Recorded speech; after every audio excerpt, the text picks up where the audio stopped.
First contact in a war without front lines. March 16, 1968. Quang Nai Province, South Vietnam. The morning air is already heavy, thick with humidity and the smell of wet earth. A low mist clings to the rice paddies, blurring the line between field and tree. Specialist 4th Class Michael Donahue, 20 years old, grips his M16 as his boots sink slightly into the mud with every step. He has been in country for 3 months, long enough to learn that silence here is never comforting. It is suspicious. It presses against the ears harder than gunfire. The patrol moves slowly, 8 men from Charlie Company, Americo Division, spaced out in a staggered line. There is no front line to advance toward, no rear area that feels safe. Every direction feels exposed. The jungle does not announce itself as enemy territory. It simply exists, dense and watchful. A cicada screams somewhere overhead. Someone mutters a curse. Donahue's helmet itches with sweat. His flak jacket feels heavier than it did back at base, soaked through, clinging. He scans the tree lane, the huts ahead, the narrow dike separating paddies. He is not looking for soldiers in uniform. He is looking for anything out of place. A door slightly ajar. A farmer who does not look up. A water buffalo that seems too still. This is what Vietnam has already taught him. The enemy does not arrive in columns. There is no bugle, no artillery preparation to warn you what is coming. The war announces itself in fragments. A single shot. A buried pressure plate. A sudden eruption of violence and then nothing again. Veterans would later say this was the most unsettling part. Not the firefights themselves, but the waiting. The constant sense that the war was breathing just behind your shoulder. Lieutenant William Calley walks near the front, map folded in his hand. Intelligence reports say the village ahead, My Lai 4, may be harboring Viet Cong fighters. The word may hangs in the air, unspoken but understood. It always does. Orders are vague. Objectives are unclear. Body counts matter more than terrain held. Success is measured statistically, not geographically. As the patrol advances, Donahue feels the familiar tightening in his chest. His finger stays close to the trigger guard. He remembers training back at Fort Polk. Clear targets. Identifiable enemies. None of that applies here. In Vietnam, the battlefield shifts by the hour. A village that is friendly by day can become hostile by night. A child can carry a grenade. A farmer can signal with a glance. The men have learned not to relax. Relaxation gets you killed. A sudden crack echoes across the paddies. Everyone freezes. It is impossible to tell where it came from. A rifle. Or a branch snapping. The jungle swallows sound and throws it back distorted. Donahue drops to one knee, heart hammering. He smells cordite, or maybe it is only his imagination filling the silence. Nothing follows. No follow-up shots. No movement. This is Vietnam. In earlier wars, veterans could describe the moment battle began. Normandy. The Bulge. Khe Sanh came closest, but even there, lines eventually formed. In Vietnam, combat seeps into everything. There is no clear transition from safe to dangerous. You are always inside it. The patrol resumes. A few minutes later they pass a small hut. An elderly man watches them with unreadable eyes. Donahue wonders what he sees. Foreign soldiers in strange helmets. Or temporary visitors who will be gone by nightfall, replaced by a different set of armed men. By late morning, the heat is oppressive. Sweat stings eyes. Radios crackle with half-heard commands. The men are tense, irritable. Someone jokes too loudly. Another snaps back. The war frays nerves slowly, invisibly. Veterans would later struggle to explain this to people back home. They could describe firefights, ambushes, explosions. But the deeper damage came from never knowing when to stop being afraid. In Vietnam, fear was not a response to combat. It was the default state. A single step could trigger a booby trap made from artillery shells. A part used safely yesterday could be wired today. Mines did not care about courage or skill. They waited patiently. Impersonally. Donahue has already seen one. 2 weeks earlier, a man from another platoon lost his leg to a buried charge. There had been no warning. No enemy in sight. Just a flash, a sound like the world tearing in half, and screaming. That memory walks with him now as surely as his rifle. The patrol reaches the edge of the village. Chickens scatter. Doors open and close. Women watch from a distance. Children stand barefoot in the dirt. Every face is a question. Every movement a potential threat. The men feel eyes on them from every angle, even though the huts look empty. This is not a battlefield that announces itself. It hides inside ordinary life. For many veterans, this moment never ended. Even years later, back in the United States, they would feel it in grocery stores, on quiet streets, in the pause before a sound. Vietnam taught them that danger does not always wear a uniform. That safety is temporary. That silence can be the loudest warning of all. The enemy you could not see. July 4, 1968. Near the village of Ben Suc, Iron Triangle. By nightfall, the jungle changes character. What felt oppressive in daylight becomes predatory in the dark. Sergeant First Class Robert Hernandez crouches inside a shallow foxhole, boots pressed against damp earth, M60 machine gun laid across sandbags that are already sagging from the rain. He has been in Vietnam for 9 months. Long enough to know that darkness belongs to someone else. The perimeter is quiet, too quiet. Flares hang ready in their launch tubes. Claymore mines are wired with thin green cords that disappear into the dirt. Hernandez runs his fingers along the receiver of the gun, feeling the metal, grounding himself in something solid. In Europe, his father once told him, nights meant rest. You dug in, you slept when you could, you waited for orders. In Vietnam, night is when the war wakes up. A faint rustle carries through the trees. Then another. Hernandez stiffens. He cannot tell if it is wind or men moving slowly, carefully, trained to sound like animals. The Viet Cong do not rush. They probe. They test reactions. They want you tired, jumpy, uncertain. Private James Porter, barely 19, whispers from the next hole, asking if Hernandez heard that. Hernandez does not answer. He does not want to confirm fear out loud. Fear spreads faster than gunfire. A flare suddenly streaks upward from another part of the perimeter, hissing as it climbs. The jungle is washed in harsh white light. Shadows jump and stretch. For a brief second, Hernandez thinks he sees movement between two trees. Then the flare burns out and darkness slams back down. Nothing happens. Minutes stretch into hours. Sweat runs down backs despite the cooler air. Mosquitoes whine near ears. Every snapping twig sends a spike of adrenaline through tired bodies. This is the kind of combat that veterans say never leaves you. The kind where nothing happens, but you are exhausted anyway. When contact does come, it comes without warning. A sudden burst of AK fire erupts from the tree line. An explosion punches the air as a mortar round lands short, throwing dirt and shrapnel. Hernandez fires blindly toward muzzle flashes, the M60 hammering against his shoulder. Tracers cut red lines through the darkness. Then, just as suddenly, it stops.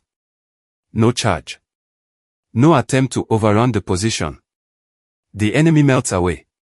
Silence returns, heavier than before. The men are left shaking, ears ringing, unsure if it is over or if it was only the beginning. This pattern repeats itself across Vietnam. Ambushes that last seconds. Attacks that seem pointless except to remind you that you are never in control. Veterans would later say the enemy was not just the Viet Cong or the North Vietnamese army. It was uncertainty itself. In conventional wars, you can point to the enemy's direction. You can draw lines on a map. In Vietnam, the enemy occupies space invisibly. He uses the same trails. The same villages. Sometimes the same faces. Captain Harold Moore would later describe how soldiers began to distrust everyone, including themselves. Every decision felt wrong. Move fast and risk ambush. Move slow and invite snipers. Call artillery and endanger civilians. Hold fire and risk being overrun. Morality becomes as murky as the jungle floor. Hernandez watches the trilling as dawn approaches. Birds begin to stir. The sky lightens just enough to reveal smoke drifting between trees. When the sun finally rises, the battlefield looks untouched. No bodies. No clear evidence that anyone had been there at all. But the men know better. Porter is pale, eyes rimmed red. Another soldier vomits quietly behind a berm. No one talks about it. Talking makes it real. This is what veterans mean when they say Vietnam followed them home. The enemy did not announce defeat or retreat. It simply disappeared, leaving behind a nervous system trained to expect attack at any moment. Back in the United States, Hernandez would later find himself waking at night, heart racing, listening for sounds that were not there. Fireworks would send him ducking. Quiet rooms would feel hostile. His war never had a clear ending. Vietnam offered no surrender ceremonies, no clear victories to anchor memory. It left men suspended in a state of readiness long after the shooting stopped. As the patrols move out again that morning, stepping past bomb craters now filled with rainwater, Hernandez adjusts his helmet and shoulders his gear. He knows the pattern. Daylight patrols. Nighttime attacks. Long stretches of tension punctuated by sudden violence. There is no front to cross, no safe zone to reach. The war surrounds them, invisible but constant. And that is why veterans say it was unlike any other war they fought. Civilians, combat, and the blurring of everything. October 12, 1969. A hamlet outside Hue, Tuatien province. The rain has been falling for hours, turning footpaths into brown rivers.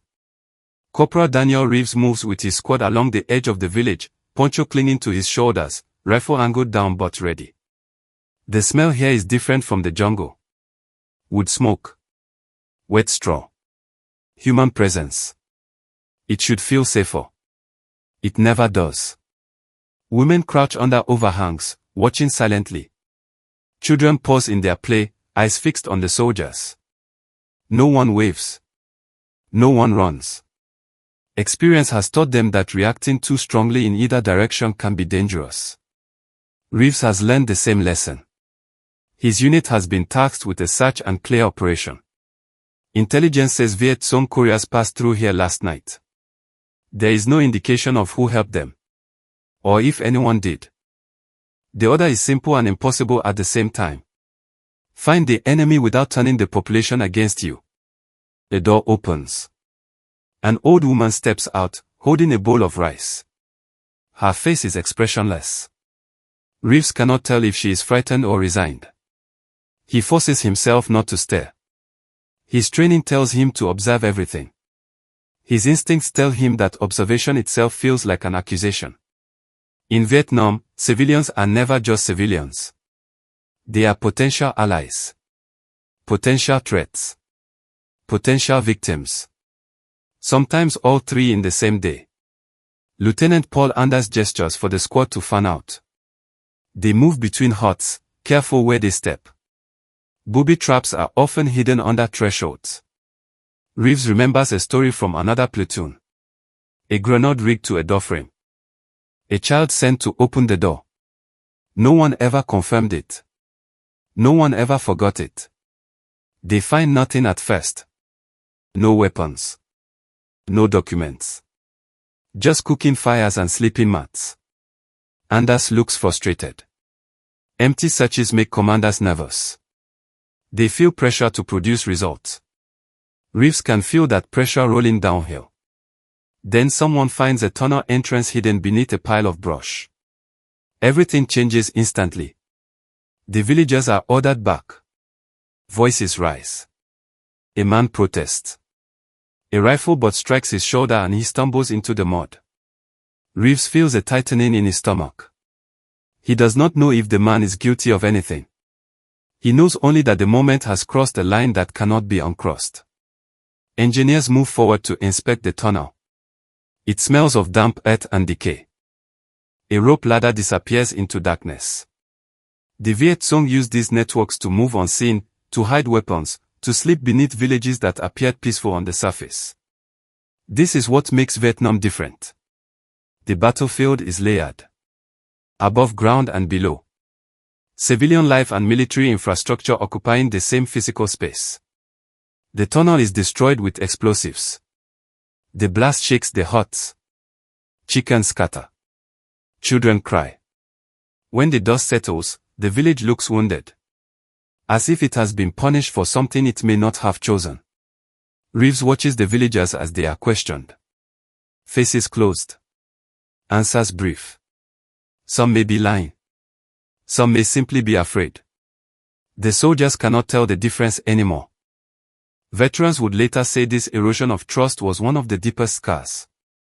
In earlier wars, civilians were something to protect or move past. In Vietnam, civilians became part of the tactical equation. Every interaction carried risk. Reeves remembers a moment weeks earlier when a young girl handed him a soda. He hesitated before taking it, scanning for wires, traps, anything wrong. She smiled anyway. He drank it later, alone, after watching someone else take the first sip. He hates that memory. Not because of fear, but because of what it says about who he has become. As the squad prepares to leave the village, Reeves notices the old woman from earlier.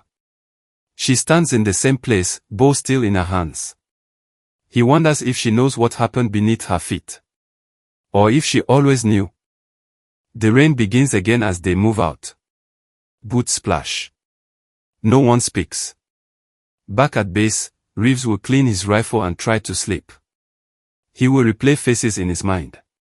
He will question decisions that were made in seconds and will last a lifetime. Many veterans say Vietnam was unlike any other war because it forced them to live in moral gray space every day. There were no clear villains and heroes on the ground. Just people trying to survive systems larger than themselves. The enemy did not always attack with weapons. Sometimes it attacked with doubt. With ambiguity. With situations where every option felt wrong. That kind of war does not end when you rotate home. It follows you into quiet rooms. Into conversations. Into the way you look at strangers. It teaches you to question appearances. To doubt peace. And once learned, that lesson is very hard to unlearn. Rotation dates and the illusion of going home. May 3, 1970. Bien Hoa Air Base. The heat rises off the tarmac in visible waves. Specialist 4th Class Thomas Avery stands in line with his duffel bag at his feet, staring at the tail of a C-141 Starlifter. The aircraft looks impossibly clean compared to everything else he has known for the past year. White paint. Sharp edges. Order. Avery has 7 hours left in Vietnam. The number feels unreal. He has been counting down days since his rotation date appeared on the board months ago. In other wars, men left together. Units redeployed. The war had phases. In Vietnam, you live alone. Avery looks around at the men waiting with him. Some are smiling. Some are hollow-eyed. A few look almost guilty. They are abandoning something unfinished. There is no victory parade waiting behind them. Just distance. The strangest part is that the war does not seem to notice they are leaving. Helicopters still lift off. Artillery still thumps somewhere beyond the perimeter.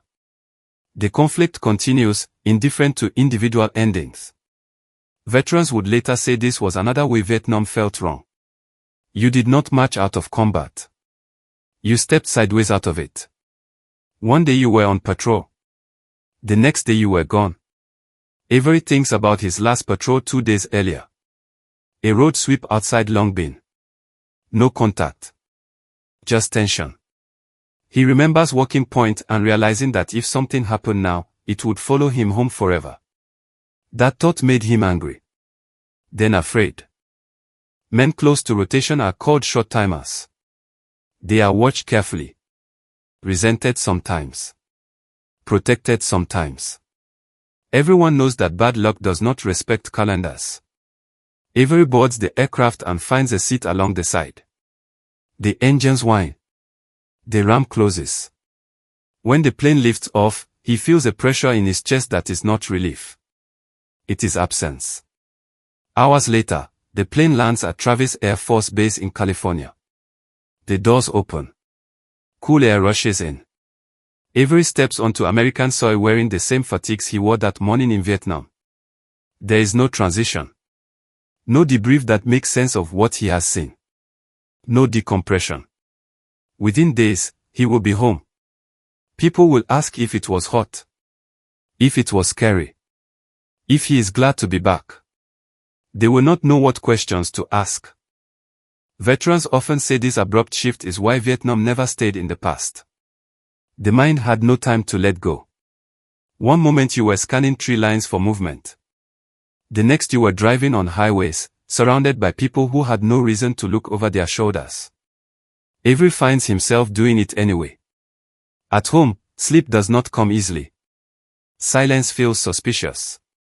Fireworks sound like incoming. Crowded rooms feel like ambush sites. He misses the clarity of danger even as he fears it. This contradiction defines the Vietnam veteran experience. The war stripped away normal emotional responses and replaced them with survival instincts that did not switch off. Unlike earlier generations, Vietnam veterans returned individually, quietly, often to a divided country. Some were welcomed. Others were ignored. Some were blamed. All were changed. The war did not offer them a moment of closure. No final line to cross. No clear reason why the sacrifices made had led to anything tangible. As Avery unpacks his duffel, he finds a pair of muddy boots. He does not throw them away. He cannot explain why. They feel like proof that something happened. That it was real. Vietnam followed its veterans home because it never gave them permission to leave. And that, they would later say, made it unlike any other war. The war that never declared itself over. November 11, 1982. Washington, D.C. rain darkens the stone of the National Mall. Staff Sergeant Robert Hernandez stands among a slow-moving line of people, hands buried in the pockets of his jacket. The crowd is quiet in a way that feels familiar. Not peaceful. Watchful. Ahead of him, a long black wall cuts into the earth. Hernandez has avoided this place for years. He told himself monuments were for other wars. Wars with endings.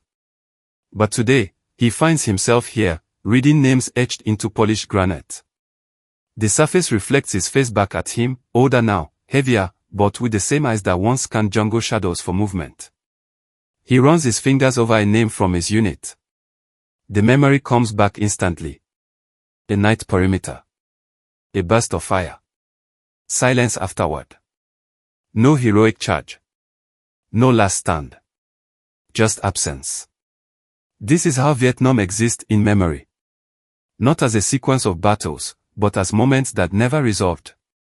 Veterans often say that is the hardest part to explain. The war did not build toward a climax. It dissolved. It lingered. It embedded itself in habits and reflexes. Hernandez still sits with his back to walls in restaurants. He still notices exits. He still wakes some nights convinced he heard something move. He knows intellectually that he is safe. His body does not always agree. Across the mall, other veterans stand alone or in pairs. Some touch names.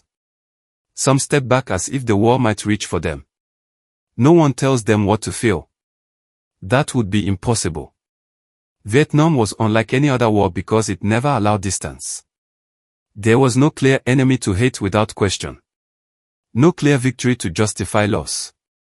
The battlefield followed soldiers everywhere. Into villages. Into moral decisions. Into their own thoughts.